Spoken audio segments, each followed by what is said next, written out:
I actually wasn't really into yoga at first. I was actually really into going to the gym, working out 5 or 6 days a week.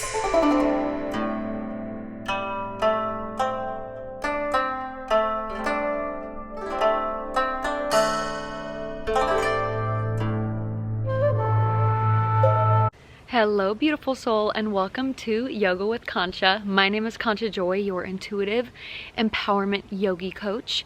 And today I want to offer an opportunity to get to know me a little bit more, okay? So today we're going to talk about how I got into yoga. Because you know what? It's been quite a journey. And I actually wasn't really into yoga at first. I was actually really into going to the gym, working out 5 or 6 days a week, and really getting my sweat on. And I always thought, you know what, I'll stretch after I work out. And anytime I went up to stretch, it literally lasted 2 to 5 minutes, and I was like, oh, I'm done. And it's just a miracle how it all came together. So this is a story about trusting. This is a story about divine timing. And this is a story about really allowing that inner voice that you know is deep down in there to reveal itself, to come out. Because, you know, when I first found out about yoga, I was probably 18 or 19 years old. And I kept hearing the word yoga, yoga, yoga, yoga. And I was like, what is this yoga? And I decided to take a college course on yoga. And when I took this college course, I was like, this isn't good. I don't like this. It's not for me. It's not for me. It was really slow. The teacher was all about losing weight, and I wasn't really so into like that whole aspect of perfectionism, right? She was really into perfectionism. And I'm not judging her, but that's just, you know, that's just how it was. I just didn't do anything with yoga for like a good 10 years. My friend was actually telling me to go to this Bikram yoga class. She was like begging me to go every single week. There was a free class every single week. And she was like, you gotta try this yoga. It is so amazing. And I had all these preconceptions of, no, that's not me. I don't really want to try it. But then one day, weeks and weeks later, it was probably raining outside. It was probably really ugly outside. And I was just so bored. And I was like, okay, I'm gonna do this yoga. Let's go. And it was a free Bikram yoga donation-based class.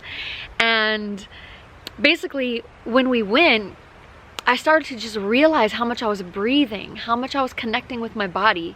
And after the class during Shavasana, I was just like, oh my God, this is fucking amazing. This is amazing. Like, I literally felt like I was in heaven.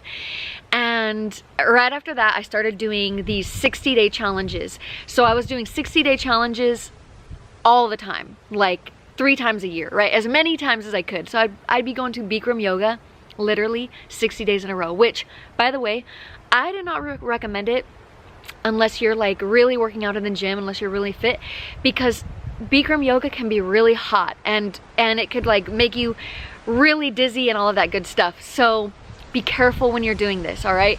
For me at that time, I was really into punishing my body, and I'm not saying Bikram is a punishment, but I am saying that it's really intense. For me, I can't even do heated yoga anymore, right? And some people just, that's their style, right? They love that heated yoga.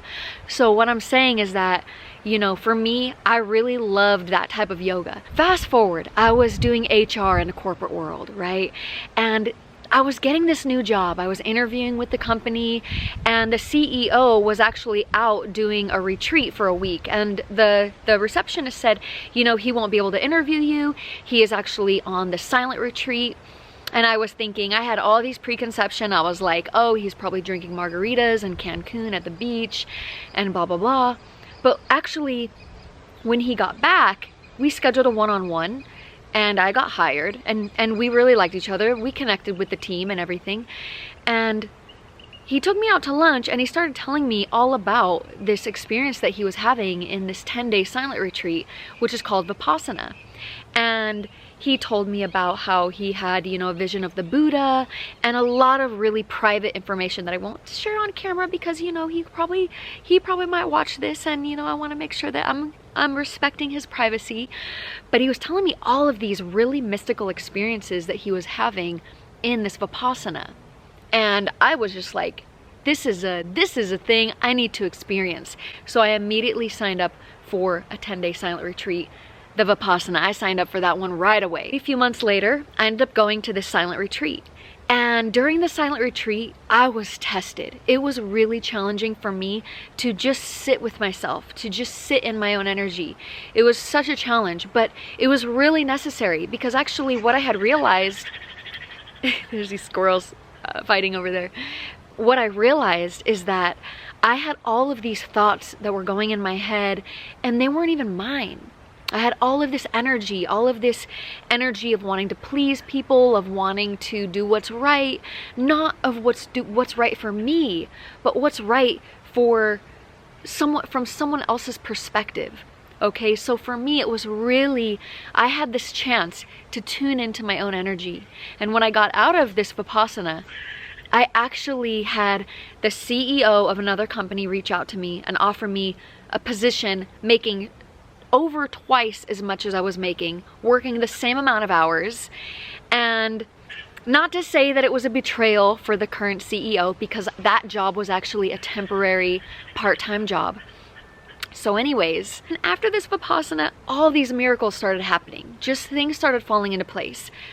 I found an amazing apartment with granite countertops, a bidet, and it was overlooking the entire Bay Area. It was amazing.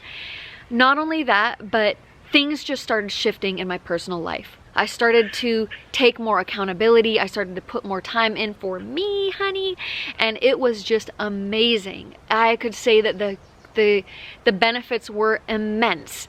So I was like, wow, this is powerful. And I started to do as many of those Vipassanas as I could over the next 2 years. I ended up doing 5 or 6 Vipassanas in the next 2 years. I was taking paid time off, I was taking unpaid time off, I was taking vacations, I was taking summers, I was taking winter break, everything I could to do this Vipassana. Because every time I was clearing my mind, I was able to go deeper into my needs, into what was good for me. And during that time, in this new company, one of my colleagues told me about Vinyasa Flow Yoga, which I had never tried. And when I tried it, I was like, this is it. This is what I want to learn about. This is amazing. And I loved that Vinyasa Yoga. And so 2 weeks later, I signed up for the yoga teacher training. And that was so crazy, because I learned how to teach. I learned all of these words like warrior and triangle, which is so different than the Bikram world, right? If you teach yoga or if you do yoga, they're so different, right? So when I was learning all of this, it was all coming together. And probably about 6 months later, I graduated. And right when I graduated, this is the kicker, this is the amazing part, is that I was like, you know what, I just told the universe, I told myself, I am ready to quit my corporate job and just teach yoga full time. And I wrote a resignation letter on a Sunday night. The next morning on Monday, I went into my corporate office to put that letter in and to give my resignation. And actually the HR woman wasn't there. So I was like, you know what? I'm not gonna be super hasty about this. I am just going to save this letter of resignation and give it to her tomorrow. And the letter of resignation was, you know, thank you so much. I really appreciate working here. This has been a real blessing. Thank you for teaching me everything that I have learned and giving me this time to do yoga. And finally, the next day, when I went to give her the resignation letter, she came over to me and she was crying, Concha, I'm so sorry, but we're gonna have to lay you off. And I was like, oh my gosh, like this is amazing, because then I didn't have to give her the letter. And she said, for being laid off, they wanted to give me a severance package. So then I got to have not only a head start to teach yoga, but also this amazing severance package to actually, you know, support myself while I am learning to be a teacher of yoga. It was amazing. And then after that, about a month later, my sister knew I was tight on cash at that time. And she was like, you know what, for your birthday, I am gonna get you a 1-month pass to this yoga studio to get in the vibration of teaching. And I was like, that is so awesome. Hell yeah, baby. So she gave me this month pass. And before I was ever gonna use it, I was like kind of nervous. I was like, oh my gosh, like I'm gonna go in to just take these yoga classes, and this is really exciting, but I'm also a little bit nervous. And when I was like telling myself, okay, I'm gonna go in on a Saturday and I'm gonna take these classes. And so that Saturday I went in to do this yin class, but the teacher wasn't there. And I was like, okay, where is this teacher? Like, this is kind of awkward, like there's no teacher here. And time was passing, and I was at the front, and I was just at the front desk checking in, and the woman behind the front desk was like, oh my God, the teacher's gonna be late. We're not gonna be able to have this class. Does anybody wanna take the bar class next door? And she was like, and the lady behind the counter was like, shoot, I don't know what we're gonna do. We don't have a teacher right now. And I was like, I can teach. I couldn't believe it. Like, I was so shy, you guys. I was so shy at that time. I was like struggling to find my voice. Like, I can teach. I can teach. I was so nervous. And she was like, okay, great.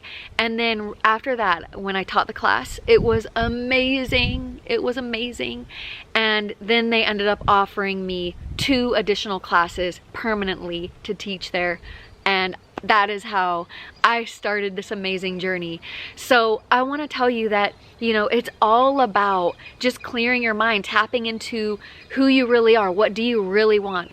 And I want to share with you, actually, before I started teaching yoga, before I even knew what I wanted to do, I created a vision board because I was like, you know what? I don't know what I want to do, but I want to do something. I want to feel fulfilled. I want to feel healthy.